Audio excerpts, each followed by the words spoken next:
Yo, what up? Gabriot here with another expert guide for Monster Train Covenant 25 play.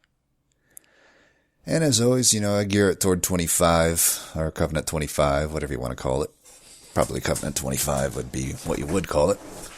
But, it applies just the same to any Covenant, really. If you're climbing, this will definitely help you out, I think.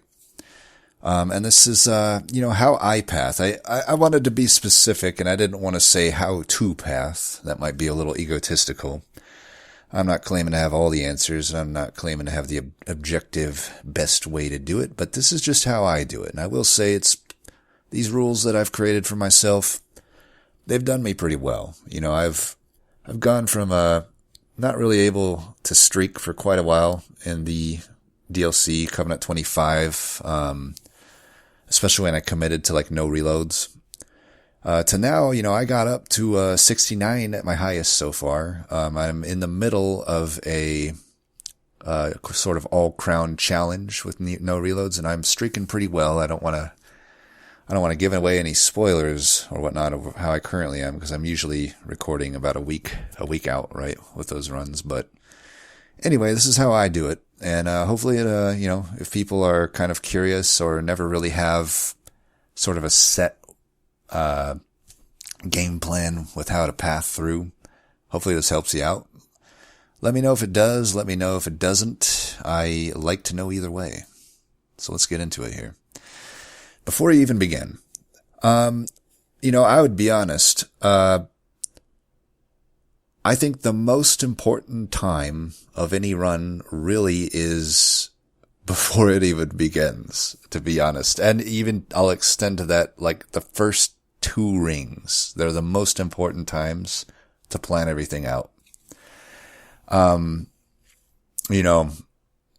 my most recent, tournament performance, I think the biggest help that I gave myself was just slowing down and really thinking everything out.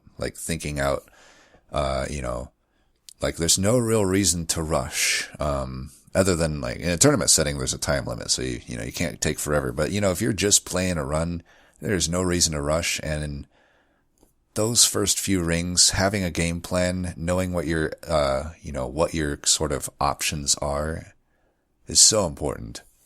So before you even begin a run, you see this screen right here, when the run first loads up, right? Don't just jump right into it. Don't just slam the OK button. You want to take inventory of everything that's there and already get a sense for what lies ahead of you, right? First thing I like to do, look at the bosses. Here I see Seraph the Diligent. So I know a certain amount of things there. Let me just quick shout out. I have a playlist of guides for Monster Train, and I have guides for basically everything that will show up in any boss wave, so you can plan accordingly. So for instance, I know Seraph the Diligent is going to have Scourge Shufflers. That's going to be a big thing I need to be on the lookout for. I also know that, spells are going to be consumed, so I need extra spells, in order to, burn them, so to speak. Or Arcus. Arcus usually when I hover here, like I've done here, because it's hard to know, at least I find it's hard to know from the icon just what it is, but it's Sin of Darkness, so I know that, there's going to be a certain amount of stealth if I take, shards, but it's not going to be as bad as Sin of Shadow. And then Daedalus, the plated here one, I know that the grenades are going to be plated, and, there's going to be enemy sweepers if I take shards. Stuff like that, you got to know what's ahead of you. And then, look at your starters. Do your starters answer questions, already for things in your future? For instance, let's say it was Seraph the Patient, and I started with, maybe a Frenzied, Swarm, the Daze card. Then I know I've actually already have an option to deal with, Patient, more or less, especially if I can find holdover on it. And then I'd also probably want to open up the map and see how many merchants I likely would visit, so I know what my odds are of getting holdover. I should look at every single one of these before I even go into my first fight. And also you want to know, do these starters change? Do they make you want a specific champ path, right? Like here, I see a Mollusk Mage, I see Ice Storm, and let's say I have Tethys as my main champ. I'd probably want, since I have these moldeds here, I can reform her. I'd probably want the sweep version that applies spell weakness, right? Because then I can hit really big with her, right? Also, or if it was like, I had good consumables and I had like Echo Right, maybe I'd want Repeater or Echo Smith, right? Or if I didn't have any consumables, I would want Marshlord, right? Because Marshlord is the only one that does anything for you in that case, so you want to think of those things so you can plan accordingly, and you'd also want to know if you want to go artifact first or champ first, depending on what you're looking for. But yeah, that's pretty much it. You want to definitely have a plan before you even go into the first ring. And really you want to get the lay of the land. Take a look at the map. Always, the more and more you open that map and study it, the better. The better you're going to do on that run. I'm very adamant about that. See, especially before you go in, there's always going to be some banner offered at the first Merchant of Steel here on Ring 2. That's always the case. And then I believe there's a 50-50 on if the other banner is offered with the Merchant of Magic or not. It's either but half the time I think it's just boons, right? Money. And, most of the time I would say, if this is the case, I would never go to the Merchant of Magic unless I got a good unit already offered, as a reward in the Ring 1 fight. As a unit draft, but almost always I would go Merchant of Steel side. Even if there was a banner over here, I would generally say go Merchant of Steel side. You want to find those upgrades early, especially some health if you get stuck with a squishy banner. But all the good stuff you want to find there. And, but yeah, look ahead and see which banners are offered, right? In this example, I got a Stygian right at the Merchant of Steel. I have a Stygian at the Merchant of Magic, but I could also get a Remnant at the Merchant of Steel. But I would kind of look at this and see, well, I got 2 Stygians offered. I'm definitely taking one here. I am pretty likely to probably want to go the Stygian line here, right? Because some of the, some clans work well together, others don't quite work as well together. Like a Remnant line and a Stygian line, generally outside of Firelight, Little Fade, they generally just don't work that well together. So you kind of got to commit to building around one or the other. So to me, I would early on already be looking for incant type cards if it was Stygian. Now conversely, if let's say these Stygians were instead Remnant banners, then it would change. I'd be well, I might not really be able to put an incant line together, but I could probably put a harvest line together, or a burnout extension line together, or a reform line together. So then my Ring 1 rewards and Ring 2 rewards would really be different in what I would take. I might even just skip the Stygian offerings if they're not super good, right? But I would take something like a Hallowed Drippings. I'd want Burnout Extension, especially if I'm going to find Paraffin Enforcer, right? So knowing that is very important. Otherwise, you're just taking cards willy-nilly, thinking, oh, is this a good card, just in a general sense? And then you're kind of just left with a weird deck that doesn't have a theme, right? You want a theme for your deck. You want to have a very pointed, poignant direction you're heading with your deck right from the get-go, because there's only so many times you're offered cards in this game, right? So you want to make use of that. Now, this is the biggest thing. Honestly, the biggest thing. If there's anything you should take away from this, this is the most important thing. Do not chase 50-50s. That goes for both Merchant of Magics or Merchant of Steels, but it's almost always the Steel that I find traps the newer players, or just players that have maybe some struggles with higher win rates, or higher win streaks and win rates, I guess. But yeah, don't go chasing the 50-50. Just sing that. Sing that next time you see something like this. Now, what are we looking at here at this Merchant of Steel? What's next to it? Gold, 75 gold, 20 fire health.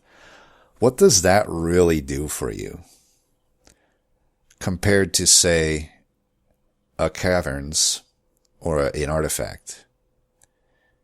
True. Maybe it's a cavern that's just completely useless for you, but maybe it's an artifact that's completely useless for you. But what are the odds of that? What are the odds that the artifact is completely useless for you? And what are the odds that it's amazing for you? Same with the caverns. What are the odds there? I'd venture to say that it's certainly better than 50-50. Now let's say over at this Merchant of Steel, literally the only thing you want is multi-strike. Like nothing else is good for you. Quick's not good. Large stone's not good. Endless isn't good. Sometimes endless is good, and that can make you want to go to a Merchant of Steel more. But let's just use the most common mistake here, and let's just say that even endless isn't good for you, like your deck. Like literally only multi-strike is good for your deck. So in that situation, let's say you go this route. Let's say you have enough money to reroll. So let's assume you don't see multi-strike and you reroll. That's two. You'll see two possibilities of the four. Of the four possibilities of big upgrades, right? Quick, multi-strike, endless, and large stone. That just means you have a 50-50. Two of the four is all you'll see. You have a 50-50 to see that multi-strike. Now, hey, 50% of the time you see it, that's cool. But wait, 50% of the time you don't see it. And what did you do this ring? What did you do? You added gold and you subtracted gold. And then you added some fire health. Not good. Whereas over here, you could have got an artifact and it could have been amazing. Hey, maybe it could be a stinker too. But maybe it's a stinker that at least helps you a little bit, right?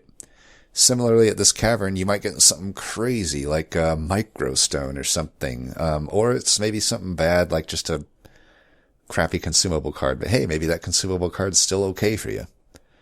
Either way, that's massively better than 20 health and gold. And also, Merchant of Magic, in comparison to Merchant of Steel, usually has stuff for you, right? Like, it's very hard to completely low roll a Merchant of Magic. You're at least going to get some Ember upgrades, maybe some spell damage.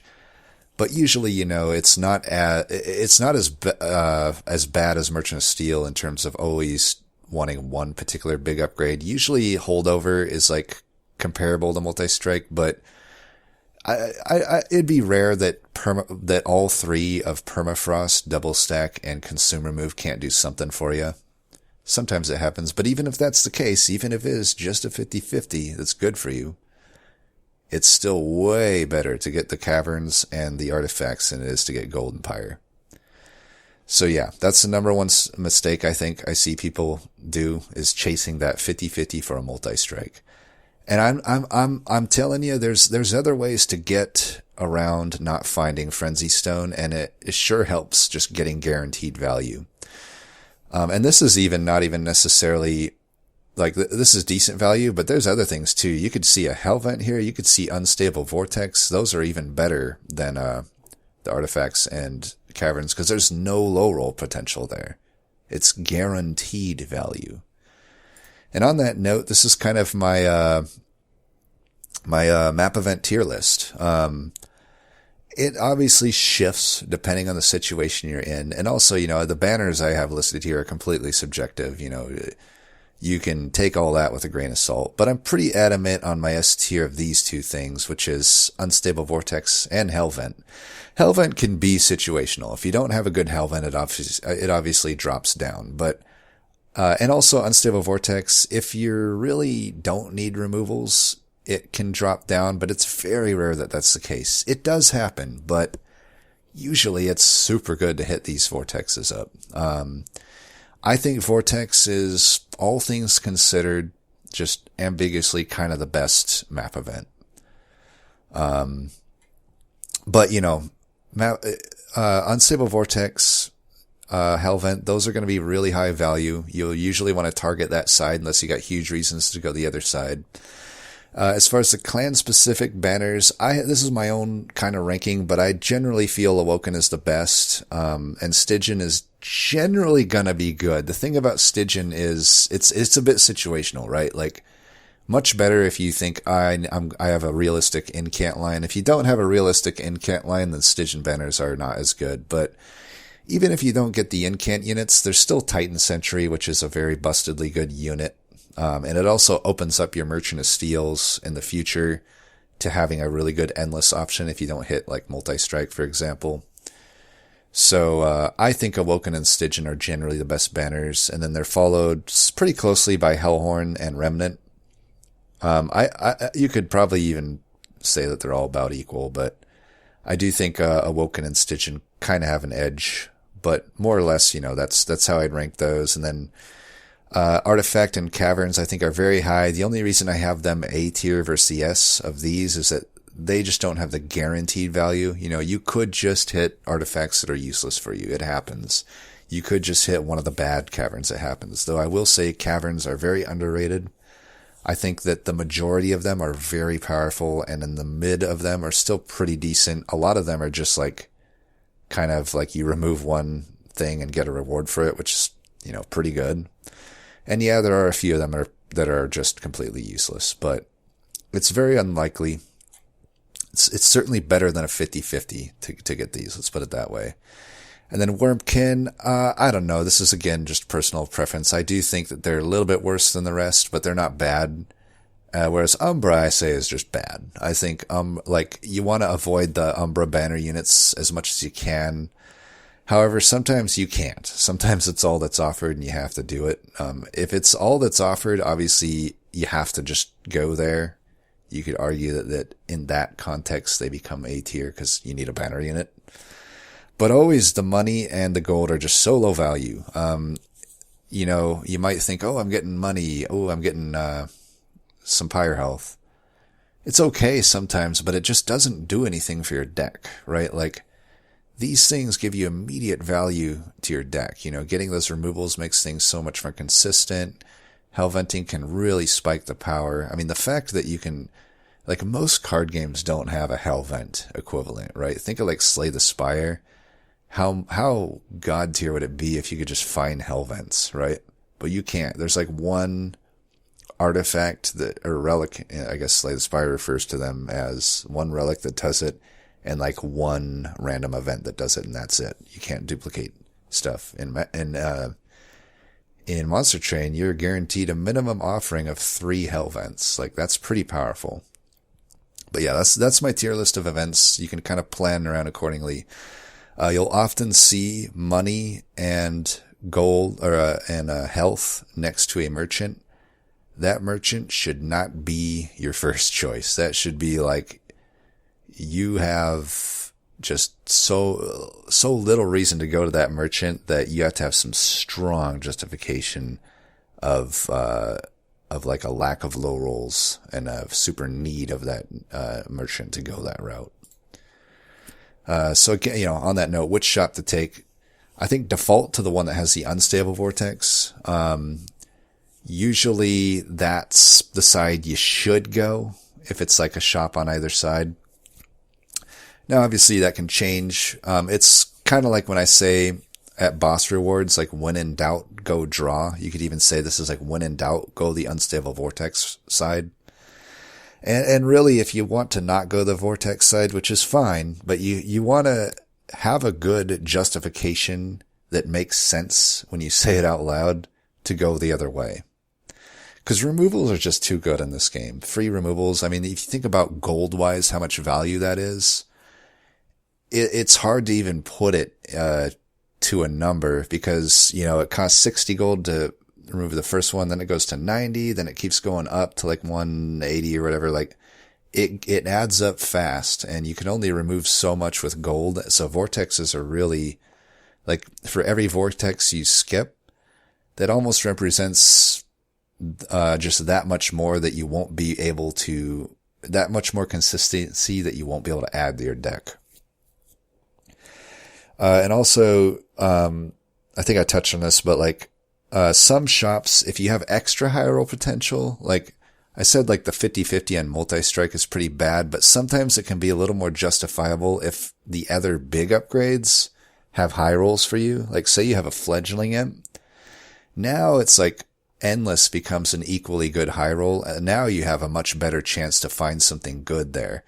And especially if it's like multi-strike endless and quick would be good for you, or and large stone, then you're actually guaranteed 100% to at least get one of those, right? And you're likely to get two of them. At that point, now you can start to justify those other shops a bit more, even if they don't have the good guaranteed value next to them. If you really want an endless and you really want a multi-strike, they can become a lot better then.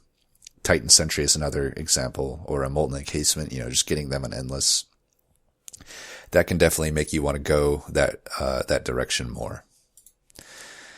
And then also you want to plan your Hellvents. Remember, there's a guaranteed minimum of 3 Hellvents on any playthrough. And one of them will always be at the final ring. The others are random where they're going to appear. Sometimes those Hellvents are low value, like it's just the Forgotten Boons and the Pyre Health next to them. That still doesn't mean you default skip them, but it's something to consider when you're planning things out. You're like, well, if that Hellvent, I'm literally just getting the Hellvent there. Am I going to be able to justify that Hellvent versus going the other side, which might have Vortex and a shop and an artifact or something? So you need to know that. I think like a good concrete example is like Perils of Production. If you're offered it and those, you're only offered commons in the first 2 rings, so Perils will only show up in those rings. If you see it offered, there's the potential for it to be so good, but you need to look ahead. There could be mainly 2 things I would consider with Perils. A is diligent in the future. If that's the case, I need to Hellvent it. So I need to see, can I realistically Hellvent this like at least twice? And also, can I hit a decent amount of Merchant of Magics up before Hellventing to hopefully secure a holdover before that, right? And also on that note, just how many Merchant of Magics can I realistically hit? If there's too many low value Merchant of Magics, and it's just the other sides are better on the map, then Perils just isn't an option for me. Perils to me needs holdover to really be serving its purpose in your deck, or at the very least Permafrost. But all of those are going to require visits to Merchant of Magics, and I don't want to pigeon myself into having to visit Merchant of Magics that are low value, ones that have Forgotten Boons and Pyre Health next to them. If that's what the Merchant of Magics look like on the map, then fuck that. I'm not taking Perils. I'm going to find something else.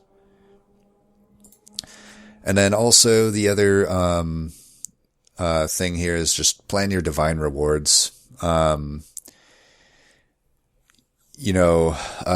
assume that if you're like me, you're always going for Divinity, so you always want to at least get your 100 shards, but also you want to know where your divine temples are at. And I am guilty of getting caught by surprise a lot by this, but really, do as I say, not as I do. Like, you really should, know at all times where those divine temples are at, because everything gets planned around them in the DLC, right? Because you have, you have Hellvents that you got to plan around. If you think you have like, something like a Apex Imp, and a Steelworker, you're going to want to know, like, at what point can I infuse them, and can I plan that around, like, actually Hellventing it too at the same time? These are things you want to look ahead to.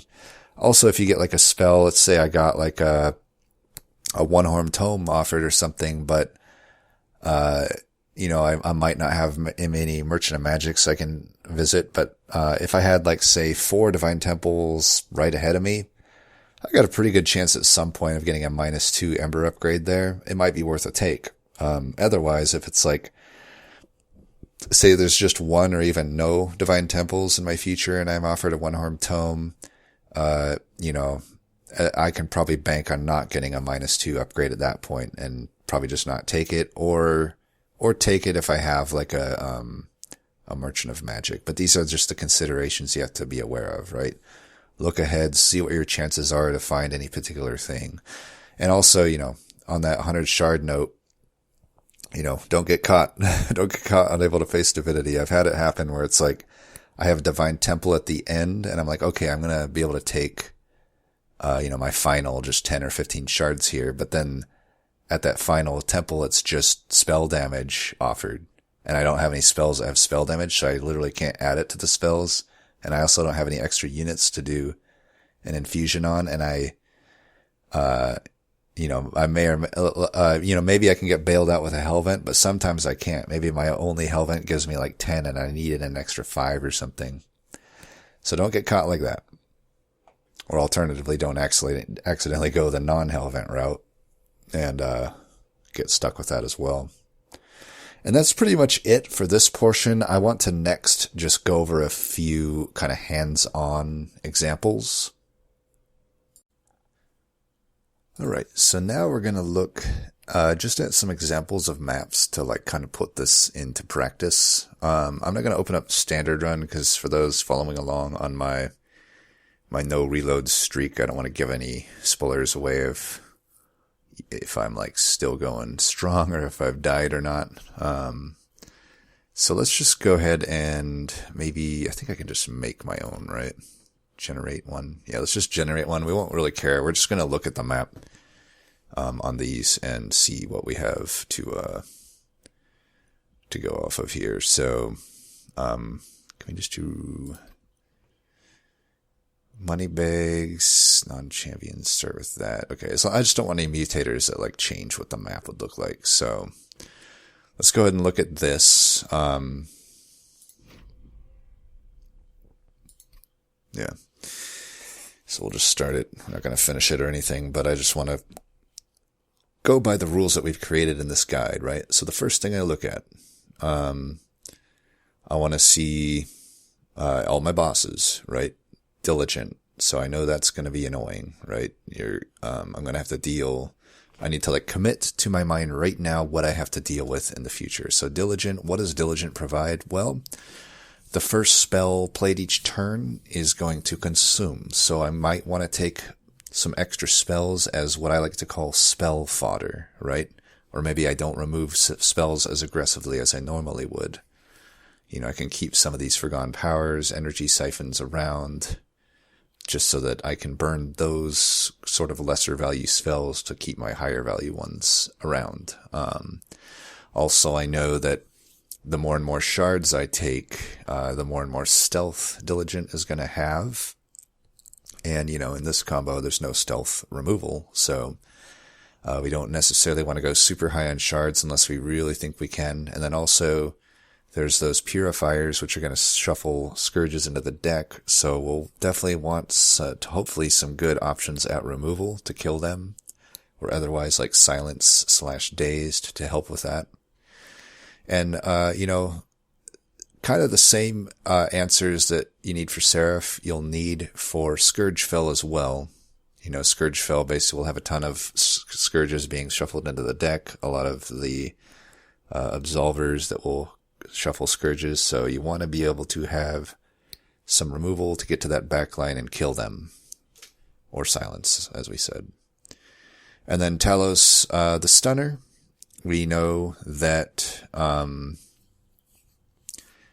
obviously, whenever it hits, the first unit will get dazed, so hopefully we can really focus on having a good backlaner. I usually do anyway, but it's something to keep in mind. More importantly, I would say what Talos you have to keep in mind is there are a few waves that have haste.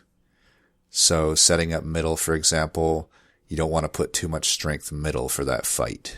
So you don't want to plan around some early setup that's going to involve going on the middle floor. If you're ever curious as to what each wave of all of these boss fights look like, you can look on my channel, and I have them all listed out. I have a Seraph guide, and then I have an early, mid, and late game guide that will all cover that. So just search my playlist, you'll find them. And then also, we want to look at, so we've looked at the bosses, we know what we have to deal with there, and then we just want to take inventory of what our starters are here. So we have Echo Transfer, so we know that that's going to provide really good offensive scaling, but at the cost of 2 Echoes, that is no small price to pay. So We already know with our rewards, if we truly want to use Echo Transfer, and usually you want to because it's a powerful card, it's going to be a pretty useless card if I keep taking uninfused cards, with Wormkin. So right off the bat, we know we want to do that, but luckily we know at least our offensive scaling plan essentially is already solved. This is a powerful enough card that it already solved that. So that's already an answer that we don't have to, or it's already a question we don't have to answer. Energy Siphon, I don't really like this card. To me, I'm like, well, we know that our starting deck is probably a little weak because what does Energy Siphon provide for this? Well, literally just our Echo Breaks will do twice damage. That's not very good. And then Soul Cripple, similarly, I'm not huge on this one, but we at least know that it will benefit similarly to Echo Transfer from future inspired picks. So, and I think I mentioned this in the guide too, but, and we're pretending that there's no mutators right now. We're just pretending it's Covenant 25 normally, even though it's apparently Covenant 1, doesn't matter. So the first thing before we even click on anything, we should look at the map. I don't always do this so well, but do as I say, not as I do. So what do we see here? We see on the steel side, you typically want to hit the Merchant of Steel, right? We see that there's a Wormkin involved. So, that's a likely way to go. We're also, Echo Right, which if we don't get, Marshallord offered here, that means we got a champ that's pretty squishy. The, Shellsmith isn't quite as squishy, but especially the Repeater, 5 health. That could be an issue. And then if that's the case, we especially want to go the Merchant of Steel side. Now that can change if we get a unit draft offered here. And if it's a beefy unit, we might be able to go this side. But, I guess I look at this and I'm like, there's a Wormkin banner here. There's a Wormkin banner here. I already want to get Echoes for these Echo Transfers, and even to a lesser extent, the Soul Cripple. To me, this just screams we'll lean into Wormkin on this run, and we would want to prioritize just all Wormkin things, essentially. So we would hit the steel up, get the Wormkin unit. At the rewards screen, I would just take whatever is infused, and I would really, really need a really good justification to take a card that's not infused. Even if the card sucks, if it's infused, I'm taking it. And that's going to be true at pretty much all these first 3 rings. And then we can maybe, once our economy, our distribution of inspired or infused to non-infused cards is like in a good place, then we can maybe start thinking more about either skipping or not later on. But for these earlies, I wouldn't recommend skipping. I wouldn't recommend skipping in this case. In a general sense, you're fine to skip if the choices suck. But because we need, we're in dire need right now of infused cards, we wouldn't skip here. We would just take whatever is infused. And then also I would basically plan on just having Wormkin things. If it's eggs, I'm going to make eggs work. Plus we would want to check here. We'd also want to know, looking at my starting card, a lot of the times with Echo Right, you don't have a consume card. And in that case, I would always just default to Marshallord if it's offered, because the other 2 paths are going to have a bad ring 1 without any consumables. We do, however, have a Soul Cripple here. So we could, if we wanted to, go either, of the consume routes. Personally though, I see if I know that I'm getting a lot of Wormkin banners, that means my likelihood of finding eggs is pretty high. I would take Marshallord. So we just commit that to our mind. We're like, what champ path do we even want to see here? Well, we see both. We know both could work. To me, I see all those Wormkin units. I just want the Marshallord. So I would choose Marshallord. If I get the eggs, cool. If I don't, it's still cool, because if I'm not getting eggs, I am most likely getting something like a Keeper of Echoes or Shard Soul Carver that has Inspire triggers, right? And those things, just already with the plan we have, are gonna be good. And then artifacts, Artifacts is a whole different thing, but I would lean toward, I would try to get a gauge of how powerful your early game is. I chose Martial Lord, which has a strong early game, unlike Repeater. So like if I took Repeater, I probably wouldn't ever even consider Capricious versus something that gives me immediate benefit like a Cheater's Hand, right? Either way, I probably would just take Cheater's Hand because I like it so much. I like Capricious too, but I don't like it as much before I've chosen my banners. It can really hurt getting a slot that of an upgrade you don't want. It's much better past like Ring 3, I feel. But again, that's not really part of this guide. So here, I would probably take either Faulty Loader or Serrated Mandibles. I think given both are great early game artifacts, but I think given that I see Scourge Fell and Diligent, it's pretty nice to have those first waves of Scourge units just already dazed, so I would choose Faulty Loader there. And that's kind of what I would look toward. When I beat this, I would look at the reward screen, and it couldn't, a lot of times when I see these rewards, I have to open the map back up and then look forward and get a kind of a holistic view of what's likely to happen. So like, I would look here and I'd say, well, there's a Hellvent there, but it's not a great Hellvent, right? Because the accompanying things are pretty low value. I had Pyre Remains and Forgotten Boons in my D tier. Whereas like over here, I could get a lot of value. I mean, both sides technically have guaranteed value. It's just like which side might be better for you. I'd say the Hellvent has to be really good, right? To beat a Vortex and a Herzl Horde. And maybe even the banner would be good, right? You could get some general use unit like a Titan Sentry. And then I look down here. I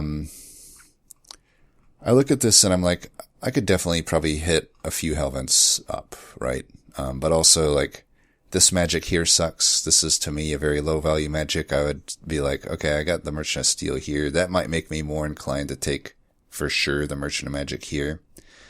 Because I know that I at least have this steel, which is for sure getting hit up basically here for sure as well. Like this, it's like double magic with just super low value. You don't want that Pyramins and Forgotten Banes. If you see a shop, steel or magic, it doesn't matter. If it has Pyramanes and Forgotten Boons, it is by default not the route you should choose. You have to have very, very, very good justification to go that route. And if you're, let's say this was a Merchant of Steel, if your only justification is that you want multi-strike, nope, not good enough. Sorry. You can live without multi-strike. Trust me. I do it all the fucking time. It's, like, yeah, on my, I think a good half of my runs so far in my no reload all crown challenge have literally not had Frenzy Stone taken at these merchants. Like, you're just better out. Like, you could go to the other side. I mean, let's say, switch this around. Say this was a steal, and then, you're just hunting for multi-strike.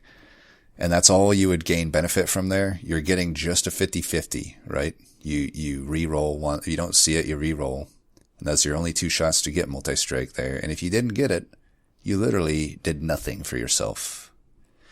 Whereas over here, you go to the Merchant Magic, and at the very minimum, you'll get 2 Ember reductions. You could add some spell damage, but there's holdover, double stack, permafrost, all these things you could get. Even if you don't hit on any of those, you still have Artifact and Caverns, which are super valuable usually. Sure, there's some weird world where literally you miss on everything, but it's very unlikely compared to 50-50. And yeah, that's pretty much it. I would look forward and I would be like, well, I am not hitting up many Merchant of Magics, so like this is probably the only magic I would hit on this run right here. So in my mind, I am like, well, I got a lot of Merchant of Steels I'll hit, but not many Merchant of Magic. So like spells that kind of require Ember reduction or holdover or, double stack, things like that, they would be much less likely for me to consider in card rewards. Whereas with like, and also even artifacts, like if I saw the 3-slot Lightstone, I think it's Lightstone Casing, the 3-slot, spell one versus the Pyrestone Housing, which is the 3-slot unit, upgrade, I would definitely take the unit one here because I just see so many Merchant of Steels in my future that I could hit, right? That I will hit, essentially. But also, Marsh Lord even makes more sense here, right? Because Repeater is much more spell focused. You want good spells to return, but with Marsh Lord, you want a good unit. Well, I'm definitely going to have a lot of good opportunities to get some good Merchant of Steel upgrades for these units in this run. And on this run, you're likely to find Frenzy Stone too, right? You might even plan on finding Frenzy Stone because these Merchant of Steels have a ton of value attached to them. But even if you didn't find Frenzy Stone, it's pretty nice because you have all this value next to the steels here. This would be a pretty easy run, to be honest. It's nice when you can naturally hit a Merchant of Steel and just get value with it. That I find that isn't usually the case. But let's try another one.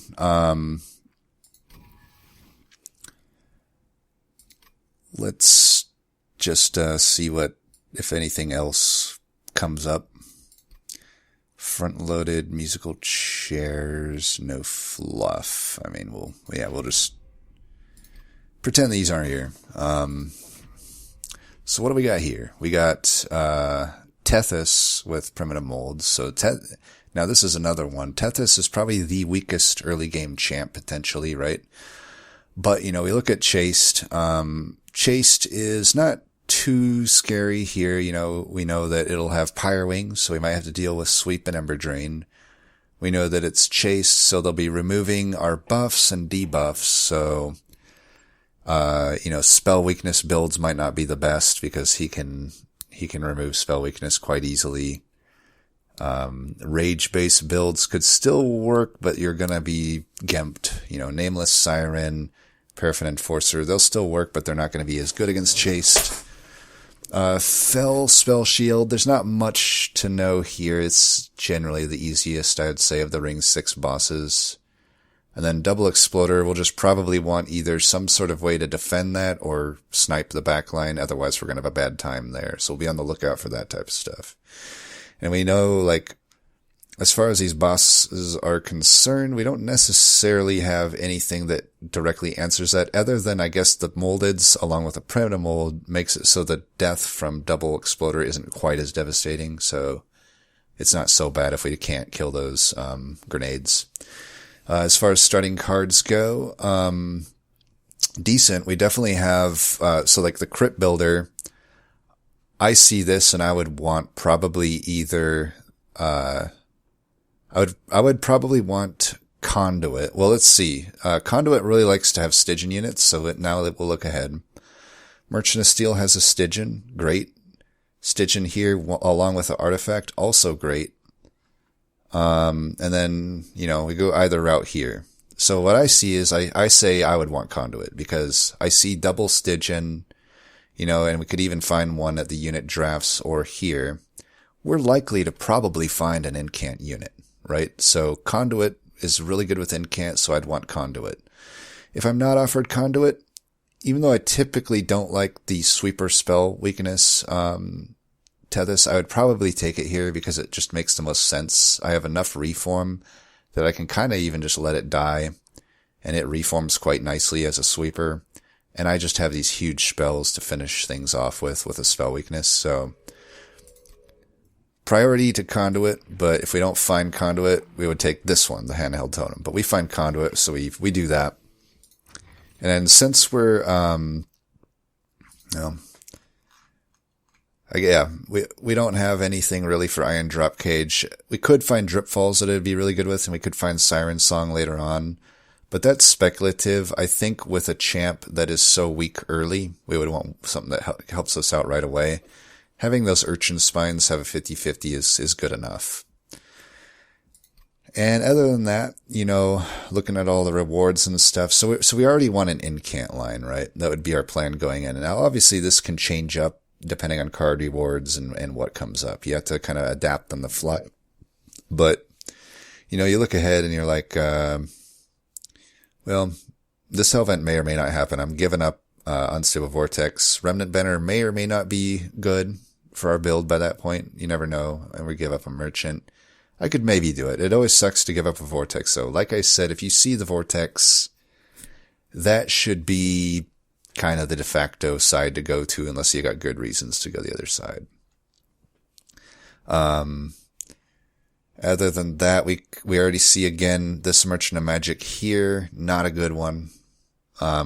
We would want to go trinkets. We got Caverns and a Vortex, so we might even want to plan ahead to try to hold some extra gold for this trinkets, because you need, around 250 gold at least to cash in on even one artifact. It's nice if you have like around 300, that way you can re-roll if you don't like what you see and still afford it. Maybe even 320 or so. So that would be something to keep in mind. We know that we're hitting this steel almost certainly. The steel probably not, but it's an option if we already find the units we want. And then, we'll hit a steel there. We could hit that Merchant of Magic. We could go either way here, honestly. It's about equal on the value. And Herzl's Horde may or may not jump ahead of Caverns, depending on your clan combo. I'd say in this combo, Stygian has really good artifacts. I don't think that Melting's kind of middle of the road, so I'd say they're pretty even. If it was like a Woken who doesn't have many good artifacts, maybe I'd give the edge to Caverns. But really, at this point, I would say it's just whatever merchant you want. I'd say that's what I would do there. And then here, like I said, it would be Vortex. Now here, it would definitely not be Steel. This would be like, if at this point in the game you don't have multi-strike, like right here, or actually really like right here, if you were looking for multi-strike and you didn't find it here, that's when you should give up on multi-strike, at least as a shop upgrade. 'Cause from here on out, the value is here, and the value is here, and the value is here. You're giving up way, way too much value to go to these Merchant of Steels here, hunting for Frenzy Stone. Now, the only time I might give you a pass is if you also had a Titan Sentry or a Tomb, that you wanted Endless on. Although, honestly, since you already have 2 Moldeds and a set of primitive molds, I still don't think that it would be correct to go the Steel side here, searching for multi-strike. Maybe you get it, maybe you don't. If you're going for a long rin streak, there's going to be plenty of times where you don't find it. And at that point, you got 0 value. That gold, that health, who cares? Meanwhile, over here, you could have got 4 entire removals. You could have got 2 Hellvents, a Concealed Caverns, and then some Merchant of Magic Glove. So, if you find yourself, doing that stuff, stop being a noob. Be a pro. Stop going for the ceiling. Just go here. Go for the guaranteed value. You will probably win. You'll find a lot of stuff, and you'll be surprised at how good you can just be without that multi-strike. If you missed it, you missed it. Don't go chasing it. Don't go chasing it. And that's pretty much it. We could keep going over these, but I hope you kind of get the examples here and see what I'm talking about, right? And also, we didn't really talk too much about planning out your temples. You should always look at that too. Like here, this is a weird one, right? Like, I wouldn't be able to make early infusions, so that's something to think about. And then all of them are just right here, and then I don't have any in the final parts of the game. So you'd want to make sure that you are able to get to your 100 shard mark. I'm assuming everyone wants to fight Divinity, right? That's like the point, right? And then, you'd have to basically make your decisions in these 3, in terms of like infusing your units. And also if you wanted, like, if you're hunting for a piercing upgrade, like piercing damage, or even like a -2 to one of your spells, you got to think there's actually only 3 temples. Usually you have more, but 3's the minimum. And, it's only the 1/3 at each of those to find any of those. So you may not bank on finding any of those, especially like, maybe if you're right here and only one is ahead of you, then you're really, you just have the 1/3 on either. So plan accordingly when you take your rewards, right? And also make sure that, either through the Hellvents or these boons and, Divine Horde here, this is 15 shards, this is 10. Make sure that you can, get the shards that you need. Anyway, that'll do it for this guide. I hope it was useful. Let me know your thoughts. Like I said, this is just how I do it. It's not necessarily the de facto 100% objectively best way to do it, but I will say it's been pretty good for me. I've gone from, pretty low. I couldn't really streak much in the DLC for quite a while. But now I can streak pretty consistently. And I think knowing how to path correctly is the biggest thing, really. So anyway, that'll do it. As always, thanks for watching. Peace.